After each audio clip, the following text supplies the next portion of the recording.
ai kofo wannan masana ce alajina. Salamu alaikum. Zare. Amin wa alaikum salam. Allah ku kai ana ta karatu da zuka abin da. Salamu alaikum. Ina wuni? Kwana biyu. Ya abubuwa. Alhamdulillah. Ina ka shige? Allah ina nan. Don Allah wani ɗan taimako ne kusan kai min wallahi.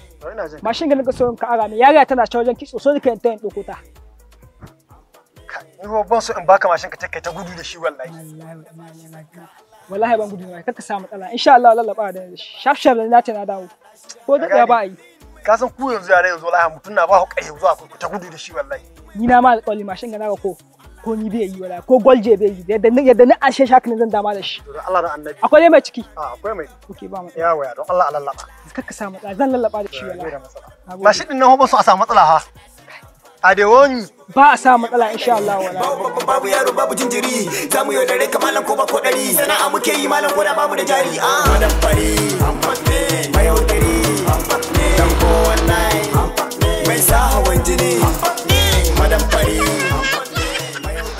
da zuka ba mutum mashin amma har yanzu bai dawo malam. Kai kaga na sauki ko kai na'udzu billahi kai wai tun azuna tijira kai na ka tsaya halan wallahi mashin inga naka wallahi su a gudu wai wani mashin wai tun azuna tijira kai kita kawo min wallahi na mashin ina mina na halan ke kita wallahi amma kake kai ba ha gani wallahi kita kawo min keke ha ba kai ba ha gani ke kita wallahi kawo min wallahi kawo mashin keke ta ha to la ni sai in aljani ne to la mu mashin mun ka hawo tabbata ba mashin ka hawo ba ai mashin na sai inda ma mashin ɗinka ta ma da Allah inda ya kama mashin ka ni yara shi gani wani ne ka saka wada min kana saka gudu ya koma haka wallahi na saka gudu ya koma haka wani lokaci ku tayi mashin na kuma yake mashin kana kuma keke mana sabon kamfani na halan Allah mutum Allah madan fari mai yaudari dan ko wallahi mai sa hawan jini